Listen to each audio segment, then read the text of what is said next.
Seguimos, no es una serie en un libro que estamos haciendo en este enero, sino es una serie en un tema que la Biblia trata y es el tema de la iglesia. Y como dijimos cuando empezamos, dijimos que esto lo hacíamos en función de que, aprovechamos que en enero teníamos bautismos, tuvimos la semana pasada, tuvimos el ingreso de nuevos miembros a la membresía y me pareció pertinente poder hablar sobre este tema precioso. No sé si enero solamente nos va a alcanzar creo que hay mucho para decir acerca de qué es la iglesia, cuál es su naturaleza, cuál es el propósito de la iglesia, un montón de cosas que es necesario estudiar, porque obviamente todos venimos de algún contexto de alguna iglesia, sabemos y creemos que quizá tenemos una noción, pero hay veces que necesitamos corregir cómo pensamos en función de lo que Dios dice en su palabra. Así que tiene ahí Efesios, capítulo 4.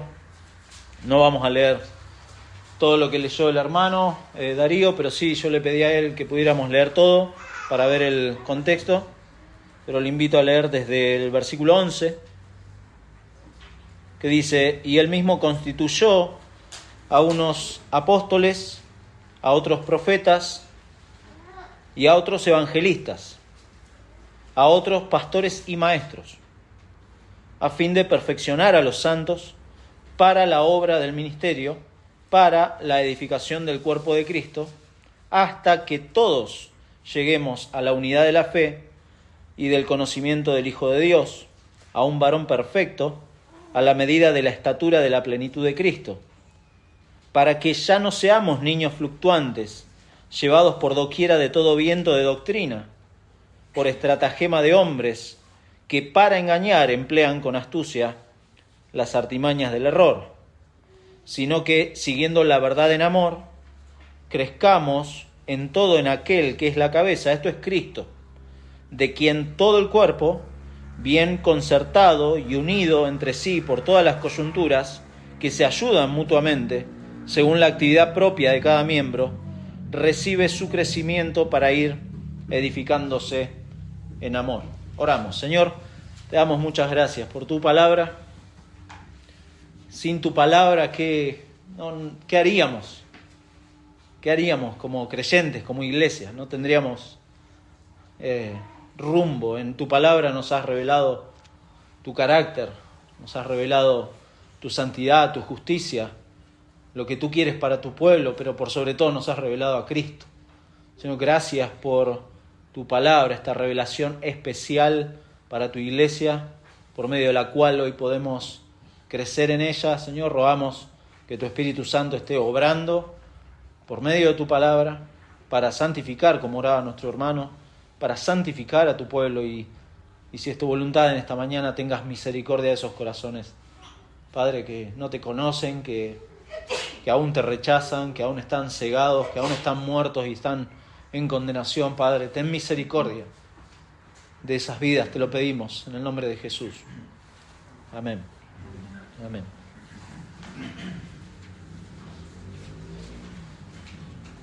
Tenemos creo que es una tendencia normal.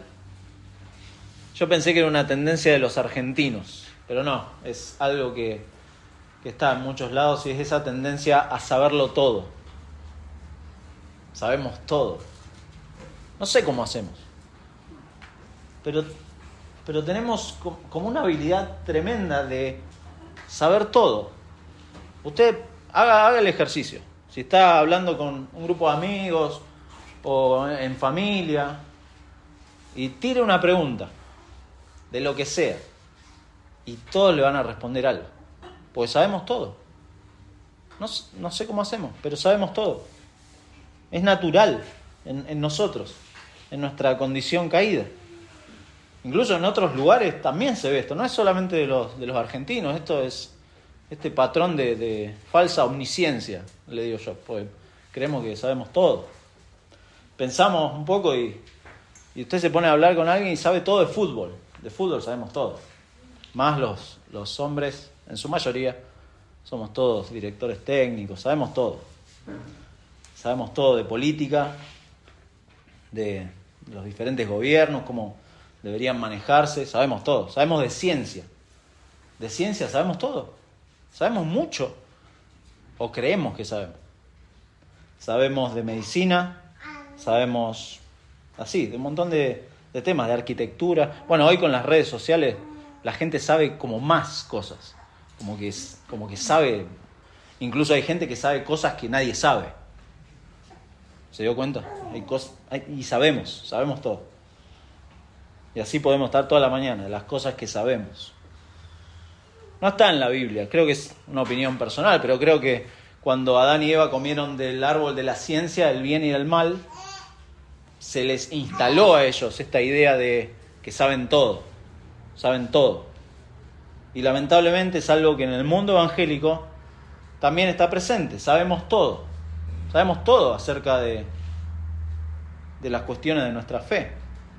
Principalmente, un ejemplo, sabemos cómo debería funcionar la iglesia.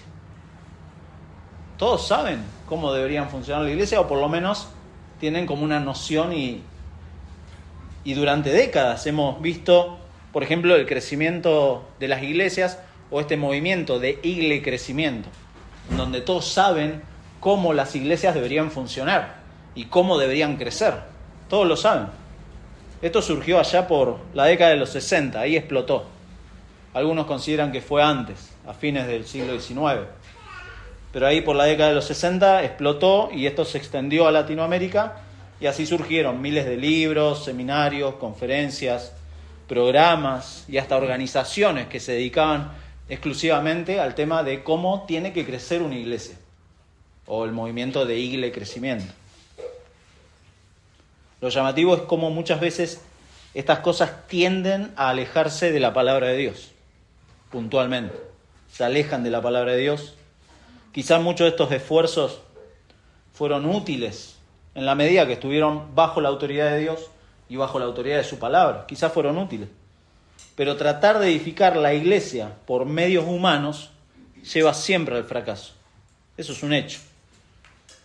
Usted sabe, le pregunto, ¿usted sabe la manera en que podemos adoptar para que nuestra iglesia crezca? Como la pregunta entre amigos, yo creo que sabe. Yo creo que me podría tirar algunas cosas, algunas opciones, y podríamos hacer esto o aquello para que la iglesia crezca. Pero piense, ¿de qué manera tiene que crecer? ¿De qué manera tiene que crecer?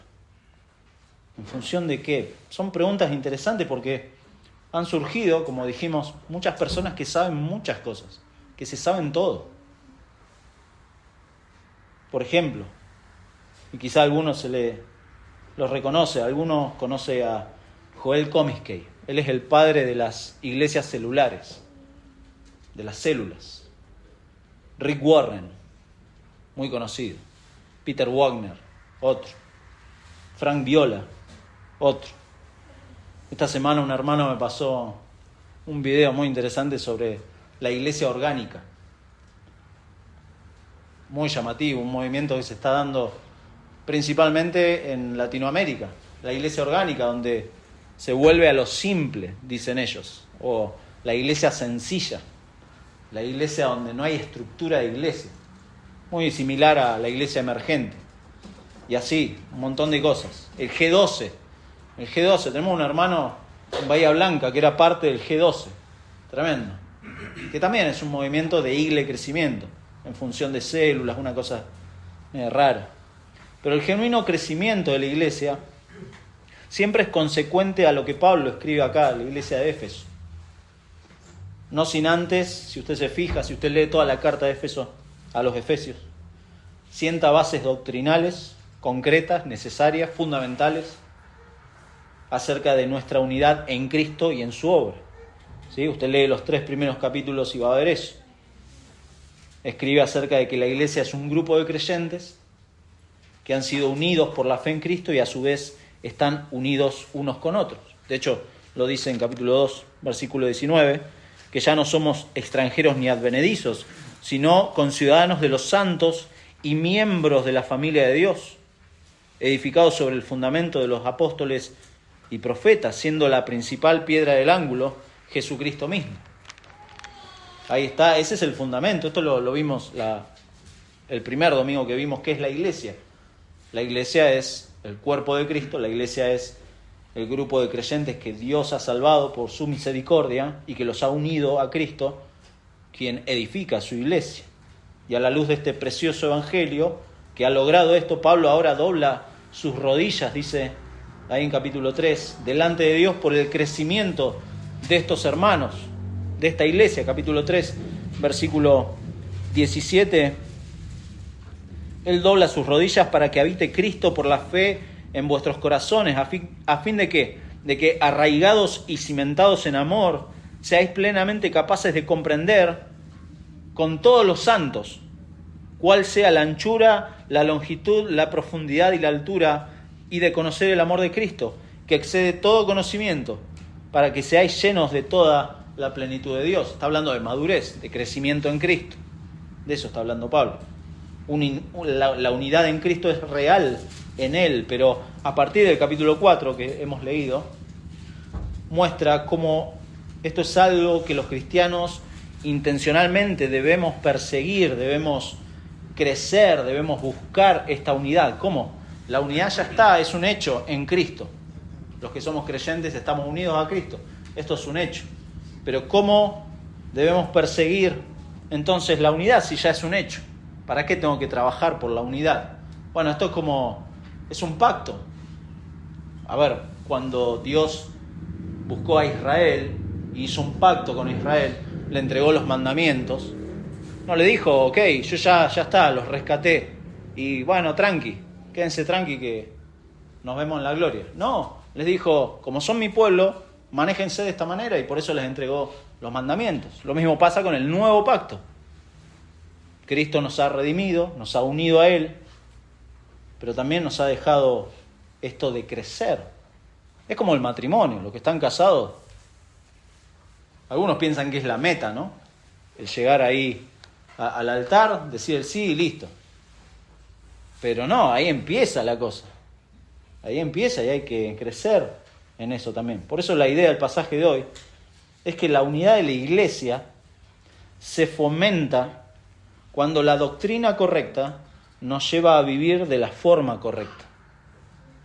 Repito, la unidad de la iglesia se fomenta cuando la doctrina correcta nos lleva a vivir de la forma correcta. Pablo le escribe acá a los Efesios, no apunta a un problema. Si usted lee toda la carta, no hay un problema específico en esta iglesia de los Efesios, pero sí toma diferentes puntos para mostrarles las riquezas que ahora los creyentes tienen en Cristo y en consecuencia cómo deben vivir a la luz del Evangelio. Por eso dijimos, la primera mitad tiene un énfasis doctrinal, mientras que estos últimos 3 capítulos de la carta apuntan a la conducta individual y a la conducta como iglesia. Cómo la doctrina afecta, cómo los indicativos del Evangelio afectan a mi vida.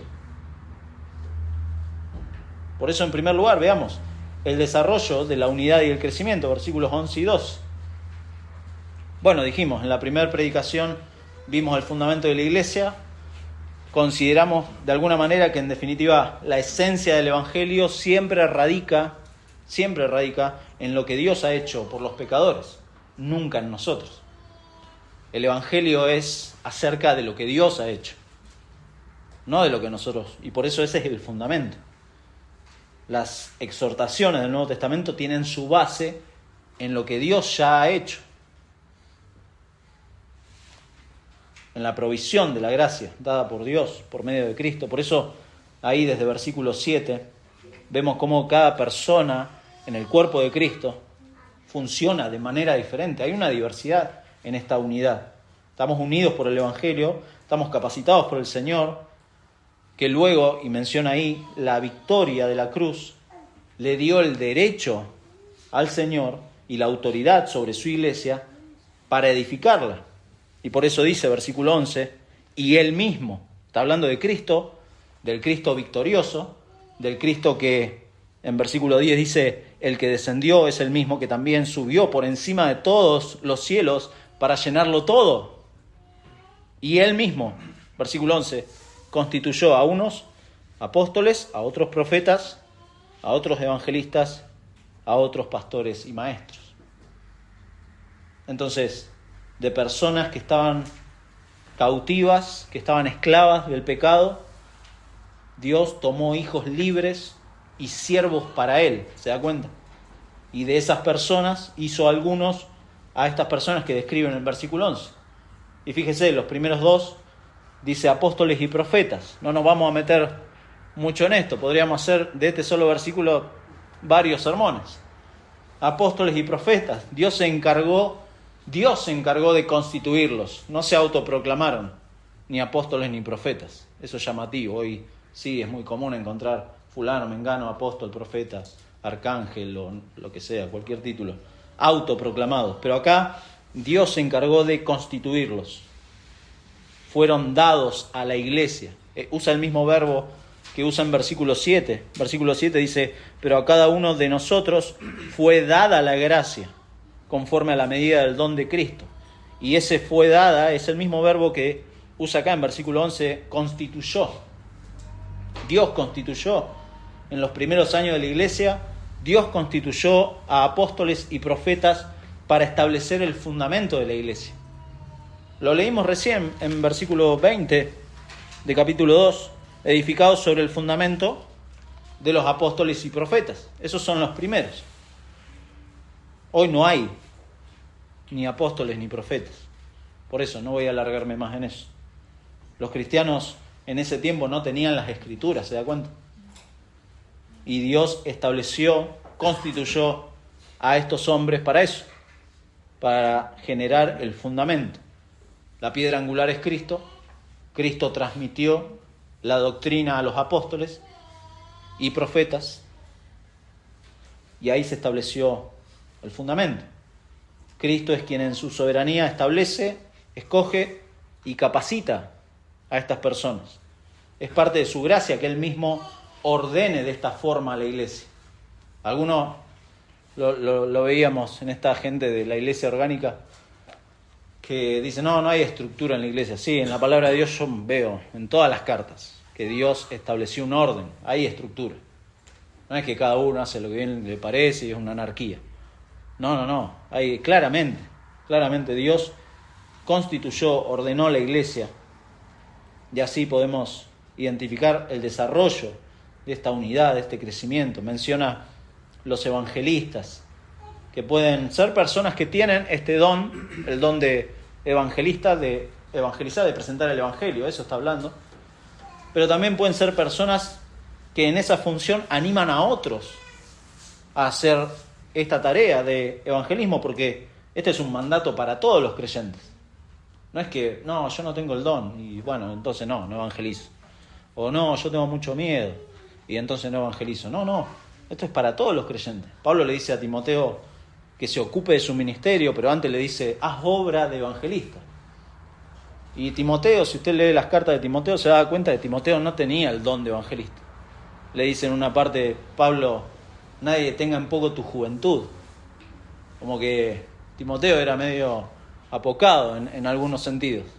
Pero él era un pastor joven que Pablo le dice, haz obra de evangelista. Todos los creyentes tienen esta responsabilidad. Quienes tienen el don, claro, quizás se les hace más fácil, quizás es mucho más dinámico, más natural. Y de hecho, los que tienen este don de evangelismo, por lo general son plantadores de iglesias, son misioneros. Esas personas que capacitan a otros. Y al último dice pastores y maestros. Bueno, brevemente, pastores y maestros, acá por la construcción gramatical de esta oración, son pastores que enseñan, pastores maestros. No son dos personas, pastores y maestros, sino pastores que enseñan, pastores maestros. Pues si se fija en la oración, no usa la frase, en todos los otros dice unos apóstoles, otros profetas, otros evangelistas, a otros pastores y maestros. Podría haber dicho a otros pastores y a otros maestros, pero no, usa una construcción y una conjunción ahí para mostrar que son personas que enseñan pastoreando y pastorean enseñando, cuidan a los demás. Un autor dijo, todo pastor es maestro, pero no todo maestro es pastor. Hay personas que son enseñadores, son maestros en la iglesia, pero no son pastores llamados por el Señor. 1 Timoteo 5:17 dice, los ancianos que gobiernan bien sean tenidos por dignos de doble honor, mayormente los que trabajan en predicar y enseñar, pastores maestros. Hechos 20:32, Pablo se está despidiendo justamente de los pastores de Éfeso. Y les dice, hermanos, os encomiendo a Dios y a la palabra de su gracia, que tiene poder para sobreedificaros y daros herencia con todos los santificados. Por medio de la palabra, los pastores enseñan, desarrollan, la iglesia crece de esa forma, por medio de la palabra. Y note con cuidado ahora el propósito, en versículo 12, a fin de perfeccionar a los santos para la obra del ministerio, para la edificación del cuerpo de Cristo. Ahí está el propósito, perfeccionar. Catartismón es llevar a alguien a estar preparado, completo, adaptado para algún propósito. Ese es el objetivo. Se usaba en la medicina esa palabra, perfeccionar, para acomodar los huesos. Hoy hay hueseros. Bueno, quizá a Jere hay que preguntarle. Él hace con músculos, no hace catartismón. Pero también se usa en la pesca. Esta palabra se usaba para remendar las redes. Las redes se usaban, se agujereaban y necesitaban ser remendadas. Eso hacía Pedro, Andrés, su hermano, Juan y su hermano. Hacían eso, perfeccionaban para que siguieran trabajando. Y eso es lo que hacen estos pastores maestros. Esta búsqueda de perfeccionamiento trae como resultado fortaleza para la unidad de la iglesia. ¿Se da cuenta? ¿De qué manera el creyente se perfecciona para la obra del ministerio? No es algo místico, no le va a caer del cielo perfeccionamiento. Es a través de su palabra. Lo dijimos, por medio de la palabra, por medio de la oración, por medio de pruebas, por medio de sufrimiento. Así, el creyente es perfeccionado, y este perfeccionamiento es ser llevados del pecado a la obediencia. Es ser refinados hacia la santidad, ¿se da cuenta? Los músculos espirituales así se van fortaleciendo, y entonces los creyentes son útiles para la obra, que es la edificación del cuerpo de Cristo, que es la iglesia. Así se van perfeccionando los creyentes. No está hablando acá de buenos programas o de reestructurar la organización de la iglesia. No está hablando de eso. Está hablando de que la iglesia tiene una gran necesidad de madurez espiritual en cada creyente. En cada creyente. Todos tienen que ser perfeccionados por medio de su palabra, de la oración, de las pruebas, del sufrimiento. Cuando usted pase por alguna crisis en su vida, mi hermano, no lo tome como algo. Algunos dicen, no, esto es de Satanás. No, muchas veces el Señor usa esas situaciones para perfeccionarlo, para, como va a decir más adelante, formar a Cristo en uno. Madurez espiritual. Y los pastores maestros tienen la tarea de perfeccionar a los santos. En este sentido, dando a entender Pablo acá que los que hacen la obra del ministerio no son exclusivamente los pastores, ¿se da cuenta? Sino todos hacen la obra del ministerio. Dice un autor, el modelo que presenta Pablo es el de servicio mutuo en la comunidad y no el de profesionales que sirven a un grupo de consumidores. Le repito, el modelo que presenta Pablo, acá en Efesios, es el de servicio mutuo en la comunidad y no el de profesionales que sirven a un grupo de consumidores. Es un error de inmadurez pensar que vengo a consumir un sermón, me voy por esa puerta y listo. No, no es así. El cristiano no está hecho para eso, para venir a sentarse, consumir un sermón, irse y se acabó la historia. ¿Cuál es el objetivo? Bueno, ese es nuestro segundo encabezado, el objetivo de la unidad y el crecimiento, versículos 13 y 14. ¿Cuál es la meta que todos debemos perseguir como iglesia? ¿Cuál es la meta? Bueno, si usted es creyente, es ser como Cristo. Es ser como Cristo. Ni más ni menos. Madurar para ser cada vez más semejantes a Cristo. Es lo que Dios nos pide. Es lo que Dios nos pide. Y como dijimos el domingo pasado, Dios no pide a los creyentes nada que el creyente no pueda hacer. Lo puede hacer. Porque tiene ahora el Espíritu Santo, el Espíritu de Cristo, que nos lleva a exaltar a Cristo, a mirar a Cristo, a crecer en Cristo.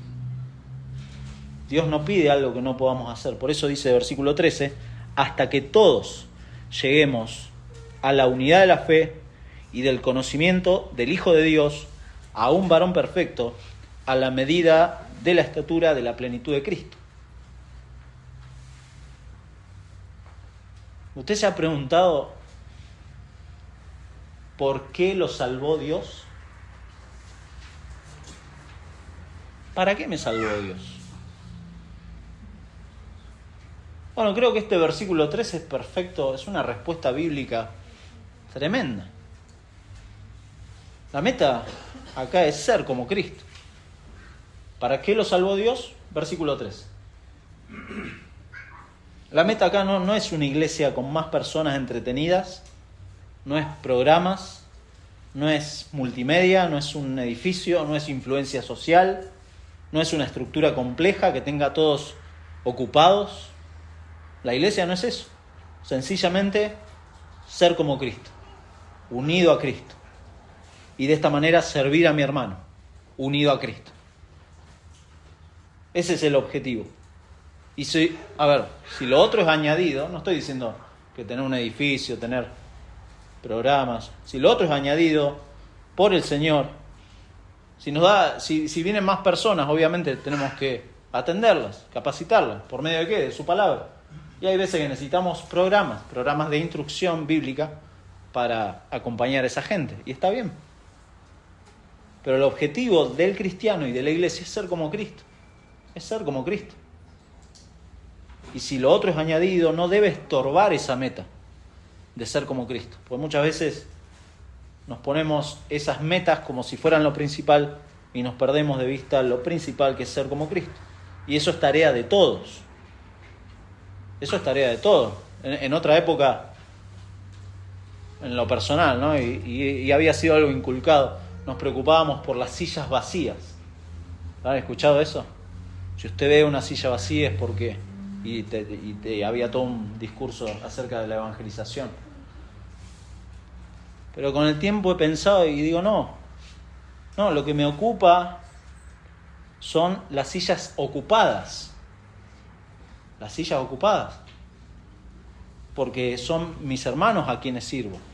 Y mis hermanos después van a salir por ahí y van a predicar a Cristo. Y las sillas, el Señor se va a encargar. El Señor se va a encargar. Si hacemos la obra del ministerio. Eso es así. La edificación de los santos entonces involucra un doble objetivo, fíjese. Unidad de la fe y conocimiento del Hijo de Dios. Acá algunos comentaristas apuntan a la época de la glorificación, ¿no? Uno lee esto y dice, claro, vamos a estar unidos perfectamente y vamos a conocer plenamente a Cristo en la gloria. Y amén, sí, claro, es bíblico. Pero la idea no encaja con el contexto, porque está hablando de la obra de hombres dotados por Dios en la iglesia, acá en la tierra. ¿Se da cuenta? Esta unidad de la fe se refiere al contenido del Evangelio de forma completa. en Hechos 2:42, recuerdan, toda la iglesia perseveraba en la doctrina de los apóstoles. Y esto es sumamente importante porque acá la falta de unidad en la iglesia muchas veces, me animo a decir el 100% de las veces, es resultado primeramente de una ignorancia doctrinal que va seguida de una inmadurez espiritual. La ignorancia doctrinal se acompaña de inmadurez espiritual. El cristiano nuevo necesita ser discipulado, necesita crecimiento, y conforme va creciendo y madurando, deja de ser, lo que dice ahí, deja de ser un niño para crecer y ayudar a otros. Ese es el orden natural de cualquier creyente que crece. Deja de ser un niño, va creciendo, ayuda a otros niños que van creciendo, y así, es una rueda. Pero la ignorancia doctrinal o la inmadurez espiritual que van acompañados frena muchas veces eso. ¿Por qué hay personas que no salen de esa condición infantil? ¿Se lo ha preguntado? ¿Por qué? ¿Por qué no salen de su estado infantil? Porque muchas veces no tienen integridad doctrinal. Y acá no estoy hablando de intelectualismo, ¿sí? Porque la integridad doctrinal se traduce en la vida. En la vida. La unidad de la iglesia, el compañerismo entre los hermanos, es imposible, mi hermano. Es imposible si nos hemos apartado de la verdad. Si nos hemos apartado del fundamento. Si nos hemos apartado del objetivo de ser como Cristo. Es imposible. No se puede. Y eso va a llevar al desorden en nuestra vida y en la vida de la iglesia. Esto es así, es 2 más 2. Cuando estamos equipados y vamos madurando en base a la enseñanza bíblica, vamos sirviendo, vamos creciendo, es que ahí podemos aspirar a que todos lleguemos, lo que dice acá, ¿no? A la unidad de la fe, al conocimiento del Hijo de Dios. Este conocimiento del Hijo de Dios acá no es para salvación.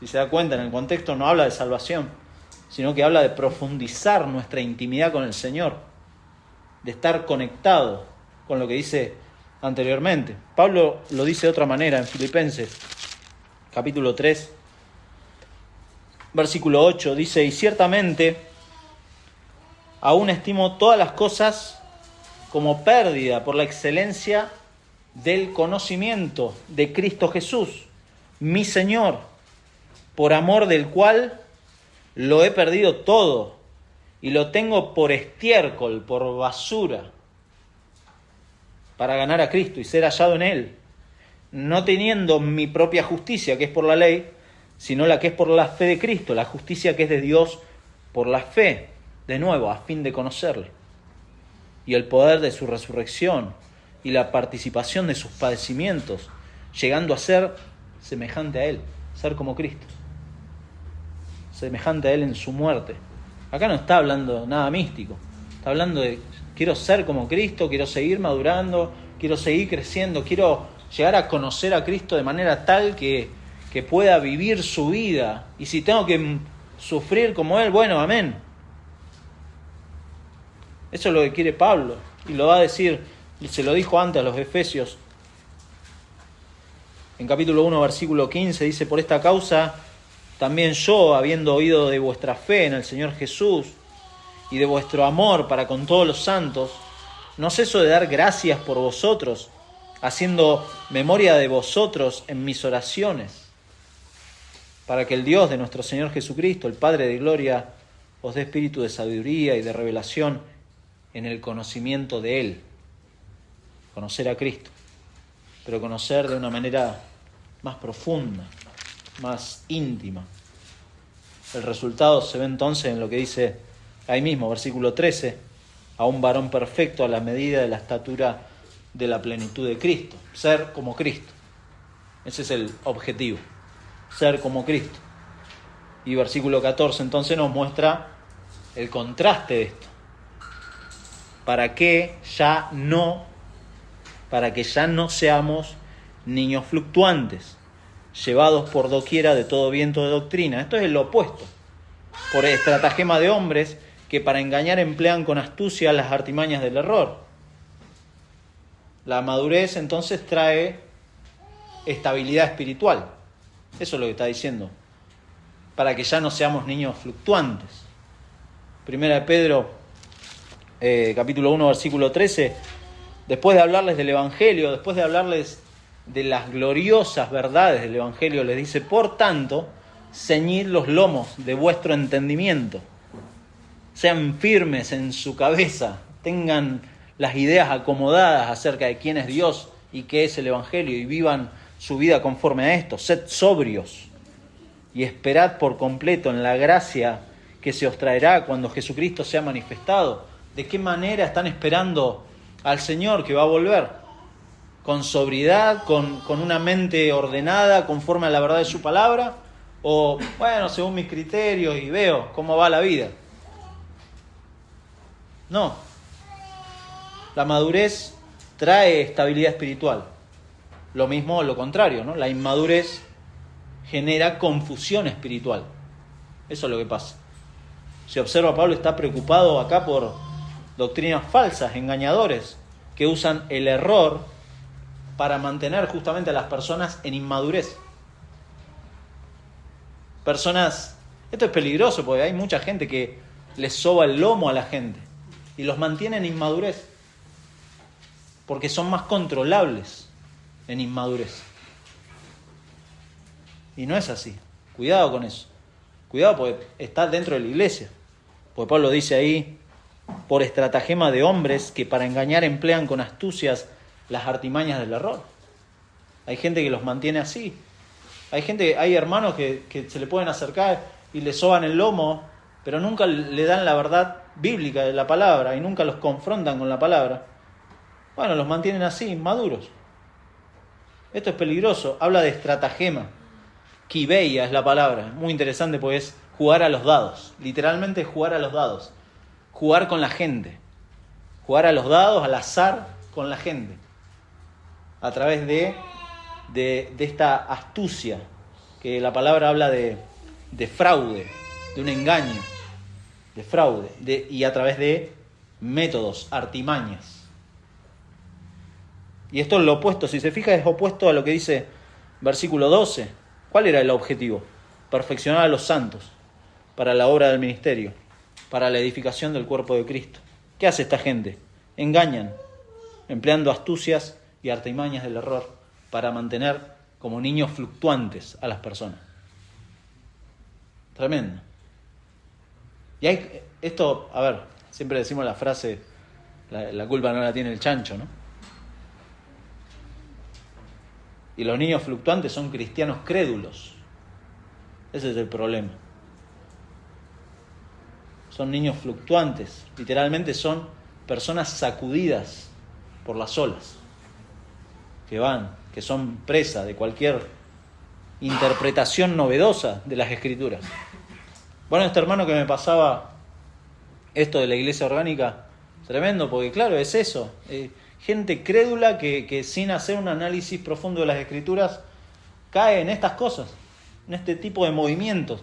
¡Oh, qué novedoso, qué interesante! Pero nada, no tiene un fundamento bíblico concreto. Isaías 57 usa, en la versión griega, usa la misma palabra, niños fluctuantes o sacudidos por las olas, cuando habla de los impíos. Dice: los impíos son como el mar en tempestad, que no puede estarse quieto, y sus aguas arrojan cieno y lodo. Y este versículo 21 muchos lo conocen. No hay paz, dijo mi Dios, para los impíos. No hay paz. El que es un niño fluctuante no tiene paz, no tiene control de su vida, anda como bola sin manija, decimos. Anda así, va, viene. Y usted puede rastrear a lo largo de la historia de la iglesia, lamentablemente había mucho de gente de estos engañadores que usan con astucia las artimañas del error, pero también cristianos o personas, realmente uno no se juega en decir a ver si eran cristianos genuinos o no. A la larga uno muestra que si se mantiene en ese patrón, evidentemente no era un creyente verdadero, ¿no? Que anda boyando. Niños fluctuantes. Pero el cristiano verdadero no se mantiene. A ver, no estoy diciendo que el cristiano el Señor lo salva y de golpe es perfecto. No, es una ingenuidad decir eso. Pero el cristiano verdadero no se mantiene inmaduro para siempre. No se mantiene así para siempre. Crece. Y esto lo dice acá en Efesios. Va creciendo. Busca ser como Cristo. Es trágico, claro, es trágico ver personajes que engañan a esta gente y que con su corrupción arrastran a las personas. Es muy trágico. Pero es trágico que la iglesia no cuente entre sus maestros, entre sus líderes, con personas que sean maduras. Eso es trágico. Que en las iglesias hoy no haya madurez y personas que estén dispuestas a comprometerse con la iglesia y a dar su vida por Cristo. No estoy hablando de las actividades de la iglesia. No estoy hablando de los programas de la iglesia. No estoy hablando de eso. Estoy hablando del cuerpo de Cristo. De los aleilón, los unos a los otros de la iglesia. Parecen como esas familias, hay lugares que parecen esas familias dominadas por los hijos. ¿Ha visto eso? Hay familias que usted va al supermercado y tremendo, en la góndola de dulce o de galletita o qué sé yo, se arma ahí el lío de que quiero esto, quiero aquello, me comprá, y terminan dominados, esas familias terminan dominadas por sus hijos o en las decisiones de la casa. Los padres están como bola sin manija por las actividades de los hijos. Y los hijos manejan todo. Manejan la agenda de los padres, un poco más, y le dan la clave y la tarjeta y manejan la economía también. Pasa lo mismo en las iglesias. Cuando los líderes o los maestros o los que enseñan, los que son de influencia, son gente inmadura, hay que tener mucho cuidado, porque la iglesia, en primer lugar, es la obra del Señor, ¿no? Y Él es su cabeza. Entonces uno tiene que andar en ese sentido con mucho cuidado. Por eso dijimos, la unidad de la iglesia se fomenta cuando la doctrina correcta nos lleva a vivir de la forma correcta. Es decir, Dios ha dado a la iglesia local, en todo lugar, en donde se predica fielmente la palabra de Dios, personas llamadas por Dios para perfeccionar a los santos, para edificar en sentido doctrinal, instructivo a los hermanos, para madurar en el Señor. La doctrina entonces que nos lleva a vivir de manera correcta, ¿se da cuenta?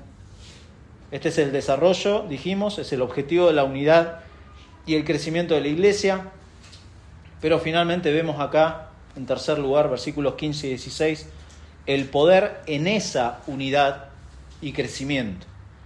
¿Cuál es el poder en esa unidad y crecimiento? Hay dos cosas que se nos reclaman a los cristianos, o donde vamos de un lado para el otro, que es el tema de la verdad bíblica o del amor. Hay veces que la falta de verdad bíblica y la falta de compasión hacia un mundo en oscuridad son como los dos grandes peligros que constantemente afectan a la iglesia. Y esto se contrarresta con lo que dice versículo 15, sino que siguiendo la verdad en amor,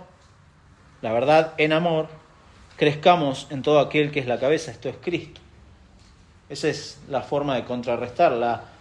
Los creyentes verdaderos que persiguen esta madurez, que persiguen ser como Cristo, son vidas que van a ser marcadas por el amor de Dios, pero también no van a ser víctimas de falsas enseñanzas. Van a ir con la verdad bíblica. Hay un equilibrio ahí. Falsas enseñanzas que vimos en versículo 14. Van a vivir con autenticidad bíblica. Van a proclamar el evangelio verdadero.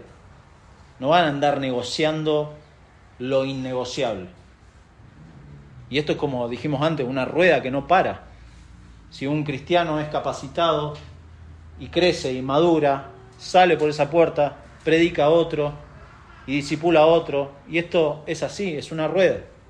Si una iglesia está bien equipada, se va perfeccionando. Sus miembros no solo han abrazado la sana doctrina, sino que han madurado y van madurando en su modo de pensar y en su modo de vivir. Ese es el objetivo. Y yo le pregunto, mi hermano, si esto es así, ¿no va a ser una iglesia que se extiende hacia afuera? para proclamar la verdad, para proclamar el amor de Dios? Claro que sí, porque se va perfeccionando y va madurando en este sentido. Pero si una iglesia no tiene unidad en la fe, no tiene amor entre los hermanos, no están siguiendo la verdad. No están siguiendo la verdad. Y esta frase de seguir la verdad habla mucho más que hablar la verdad. No está hablando de hablar solamente la verdad, sino también de vivir la verdad. La iglesia que se afirma en esto, que vive esto, se va perfeccionando. Hay un autor, John Eadie, en su comentario de Efesios dice: lejos de ser niños abandonados que vagan empañados por el error, poseamos y profesemos la verdad. Poseamos, tengamos la verdad, profesemos, vivamos la verdad. Eso está diciendo. No podemos ser desequilibrados en esto. No son opuestos la verdad de Dios y el amor de Dios. No son opuestos. No, pues lo dijimos el domingo pasado. Algunos piensan que el amor de ellos es mejor o más perfecto que el amor de Dios. Y por eso no voy ni confronto a nadie con la verdad de Dios, pues yo amo de una manera muy especial. Más especial que el amor de Dios. Y no es así. No es así. Dios en su amor nos ha dicho la verdad. Nos ha dicho la verdad. Y por lo tanto, esto no puede tampoco ser un desequilibrio en la iglesia. Pero acá hay algo sumamente importante. Seguir la verdad en amor va en conexión con la fuente de poder para todas las funciones de la iglesia, que es lo que dice el versículo 15 en la segunda parte. Crezcamos en todo en aquel que es la cabeza. Esto es Cristo. Crezcamos en Cristo. Es la fuente de poder de la iglesia. Es el Señor. Y como la fuente de poder es el Señor, esto no reposa en los creyentes mismos, y ni siquiera en el liderazgo de la iglesia, no reposa en una estructura eclesiástica. Fíjese cómo lo expresa en versículo 16, la primera parte. De quien, está hablando de Cristo, de quien todo el cuerpo, bien concertado y unido entre sí, etc. Es notable, acá la fuente del poder de la iglesia es el Señor, pero fíjese, sigue el versículo 16, eso no anula la actividad propia de cada miembro. El poder es del Señor, pero la actividad propia de cada miembro es necesaria, claro.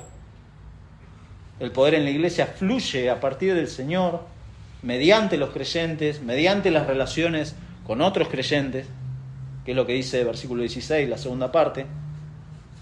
Y entonces como cabeza Cristo es a la vez el líder de la iglesia y el que alimenta y aporta todo aquello que necesita la iglesia para su crecimiento. El poder de esta unidad y del crecimiento es el Señor mismo. Entonces Cristo no es simplemente quien edifica la iglesia o el que da origen, eso es la fuente, sino que Cristo está implicado, nuestro Señor está implicado activamente en estimular y dirigir la iglesia, además de proporcionarle todo lo que necesita para desarrollarse y para alcanzar esta madurez. Separado de mí, nada pueden hacer.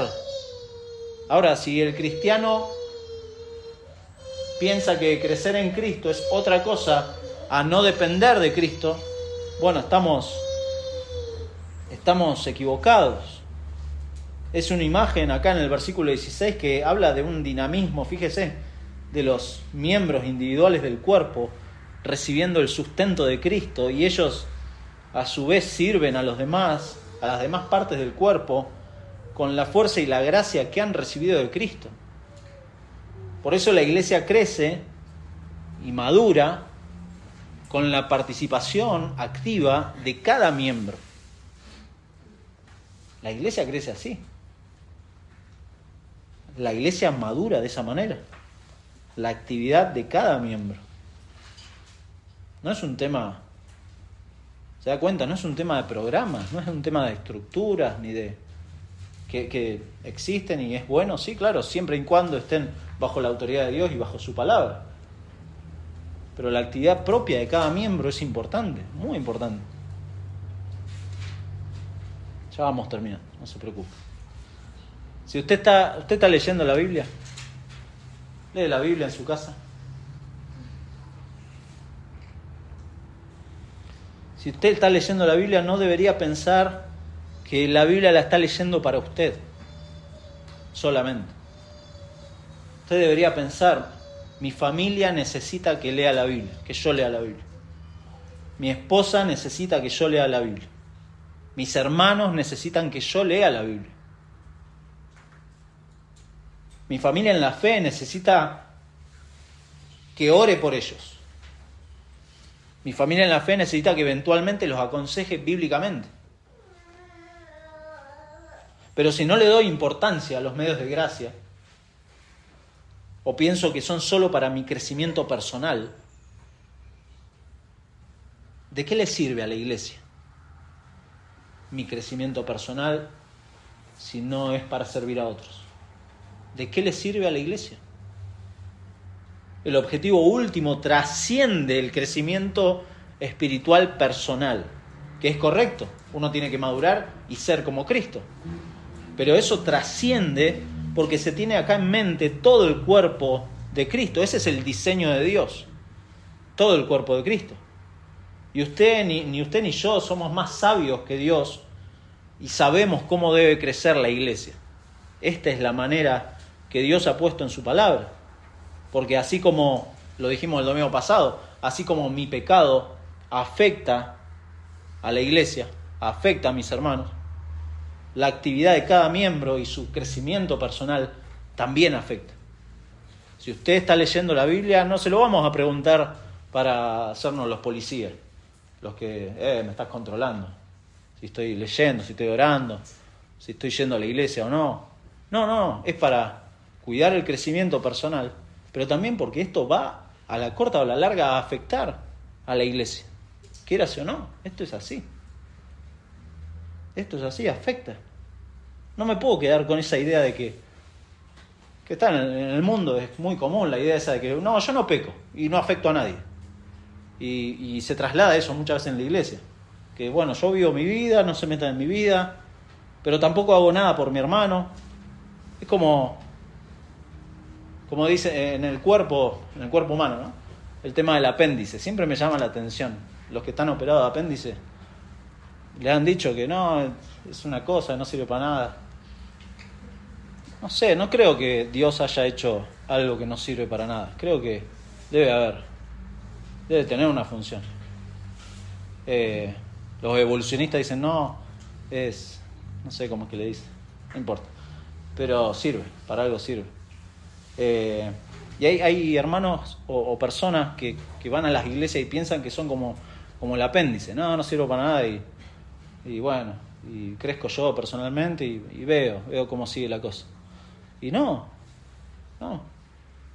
Dice John MacArthur, me encantó una frase sobre esto, dice: allí donde su pueblo mantiene relaciones cercanas de ministerio espiritual y servicio mutuo y genuino, Dios obra con poder. Y allí donde no existe intimidad mutua ni fidelidad en el uso de los dones para el bien común, Dios no puede obrar. Dios no busca creatividad, ingenuidad o sagacidad, sino obediencia dispuesta y amorosa. Dios quiere eso de los cristianos, obediencia dispuesta y amorosa. Fin de la cita. Cuando escuchamos en las noticias, si ves las noticias, que alguien comete un crimen o hace algo que no entendemos cómo pudo hacerlo, la frase que normalmente usamos es: está mal de la cabeza esa persona, está mal de la cabeza. Y acá Pablo piensa en quienes cometen crímenes doctrinales y espirituales en la iglesia en este caso de Colosas, las citas de Colosas, y les dice que estos que no se mantienen ni sujetos ni comprometidos a Cristo, a la cabeza, les dice: en virtud de quien todo el cuerpo, nutriéndose y uniéndose por las coyunturas y ligamentos, crece con el crecimiento que da Dios. Si un creyente no madura en Cristo y no quiere crecer y está mal de la cabeza. ¿Qué le puedo decir? Porque eso no va a dar resultado. Y no es por resultados, ¿no? Sino porque no es una fe genuina. Porque separado de Él nada pueden hacer. ¿De qué manera usted se mantiene firme y en intimidad con Cristo? ¿De qué manera se mantiene firme y en intimidad con Cristo? Siempre lo decimos, ¿acaso piensa que una reunión en la semana va a ser suficiente y va a aquietar su conciencia acerca de su relación con Dios? ¿Piensa que solo la predicación del pastor va a ser suficiente? Yo lo lamento, yo trato de dar lo mejor y oro al Señor que su palabra sea de edificación para mis hermanos, pero no dependa de la predicación solamente, del domingo. Mágicamente no va a madurar y a hacer de bendición a los hermanos. Mark Dever lo dijo con sabiduría, y ya voy terminando. Dice, el sermón del domingo, por la mañana, no es la meta final del ministerio de la palabra, sino la línea de arranque. Ese es, en realidad, el comienzo de la obra. Cuando tu congregación toma la palabra de Dios y la pone a funcionar a través de la semana. Esto es la largada, mi hermano. Esto que hacemos los domingos no es la meta de su vida espiritual. Es la largada. Es la largada. Esto quiere decir que uno como pastor debería provocar. En realidad no puedo provocar. Uno tiene que confiar en el poder del Espíritu Santo que puede hacer eso, pero provocar una reacción en cadena. De que a partir de acá, a partir de la predicación de la palabra, a partir de juntarnos, salgamos por estas puertas y seamos esos locos que están trastornando el mundo con el Evangelio. Las salvaciones del Señor, claro que sí, pero yo no sé por qué Dios se tomó el riesgo de dejarnos a nosotros esta tarea, que la tenemos que hacer. Haz obra de evangelista. Haz obra de evangelista. Mi hermano, yo no quiero que cuando hoy terminemos la reunión se me acerque, no lo van a hacer más, se me acerque y me diga, qué lindo mensaje. No quiero que piense eso, sino que al terminar en su mente y en su corazón se pregunte cómo puedo aplicar esto esta semana. ¿Cómo puedo crecer en madurez para ser un miembro que sea de bendición a otros? ¿Cómo puedo hacerlo? ¿De qué manera soy parte de esta edificación interna del cuerpo de Cristo? ¿De qué manera? ¿Cómo fomento la unidad y el crecimiento de mi iglesia local? ¿Cómo hago? Y acá no estamos hablando, y es una buena aclaración, de ministerios formales. Voy a empezar a aprender a tocar la guitarra para acompañarlo a Nico, o no sé. No estamos hablando de ministerios formales, estoy hablando de la unidad y el crecimiento de la iglesia local, de que cada miembro sea como Cristo y ayudar a mi hermano a buscar esa misma meta, ser como Cristo. Porque lo dijimos, cuando la doctrina correcta nos lleva a vivir de la forma correcta. Pero me gustaría ir un poco más allá y con esto terminar y preguntarle, mi hermano, si Cristo le ha salvado, si Cristo le ha perdonado, si Cristo le ha dado vida nueva, ¿de qué otra manera puedo ver la iglesia? ¿De qué otra manera puedo pensar en mis hermanos esta semana? ¿Cómo soy ese medio para que mi hermano crezca? ¿O mi orgullo me está diciendo en mi corazón, yo puedo solo, no necesito de mi hermano? No es así. Piensen esto. Pero si hay alguien acá que no es cristiano, que no es creyente, mi amigo, la situación suya es devastadora, porque si usted no tiene a Cristo, no, dice la palabra de Dios, no tiene la vida. partamos de ahí, ¿no? El que no tiene al Hijo no tiene la vida. Y no solo eso, sino que está muerto espiritualmente y apartado de Dios completamente. Un Dios que es santo, que es justo, que es bueno y no puede recibir a un pecador a menos que se arrepienta y vaya a Cristo.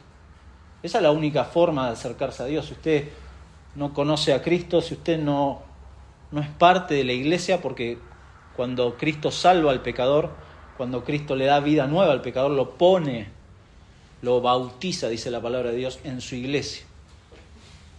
Por eso todas estas cosas que hemos visto acerca de la iglesia, estamos hablando de los creyentes, de los que son creyentes. Pero si usted no es cristiano, mi amigo, venga a Cristo.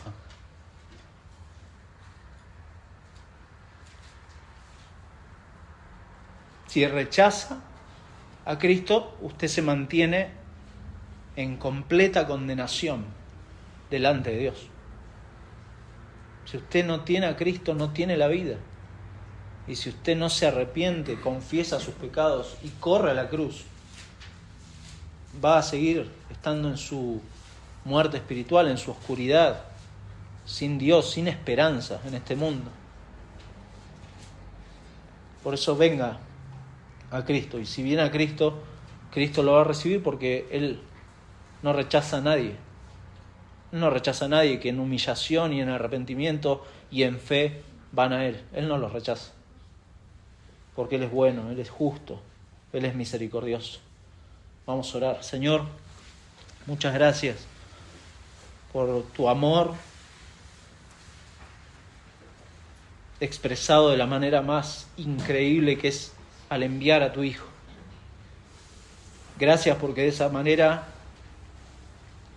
iniciaste este proceso maravilloso de formar a tu pueblo, de traer hacia ti un pueblo que no te buscaba, que no éramos pueblo, y que ahora hemos recibido misericordia. Nos has atraído hacia ti, nos has mostrado a Cristo. Gracias, porque el poder de tu palabra ha hecho eso. Y gracias por formar parte de tu iglesia. Gracias por unirnos a Cristo y en esa unidad hoy poder disfrutar de la comunión con mis hermanos. Señor, te ruego, por favor, que nos ayudes, nos auxilies cada día, Padre, para que podamos buscar esa meta, preciosa meta, que es ser como Cristo, ser como tu Hijo. Sabemos, Señor, somos muy conscientes de nuestras limitaciones, de nuestra incapacidad, de que en esta vida no vamos a llegar a ser como Cristo de manera completa. Eso es parte de tu plan redentor. En la glorificación ahí sí vamos a disfrutar de ello, pero Padre, que eso no nos nuble la vista de buscar ese objetivo y de ayudar a mis hermanos a lo mismo, Señor, a buscar, a ser como Cristo, a crecer en tu palabra, a aprovechar los recursos de gracia que nos has dejado para seguir creciendo como iglesia, Señor. Ayúdanos en esta semana, Padre, y si hay alguien que no te conoce en este lugar, Señor, rogamos misericordia sobre ese corazón, que tú le muestres a Cristo, tú le muestres tu amor, tú le muestres el único medio por el cual nos podemos acercar a ti y por el cual hoy podemos llamarnos iglesia. Señor, gracias por tu gracia, gracias por permitirnos esta mañana rendirte culto, cantarte, abrir tu palabra. Señor, muchas gracias porque todo esto lo has logrado por medio de la perfecta obra de nuestro Señor Jesucristo, en cuyo nombre oramos. Amén y amén.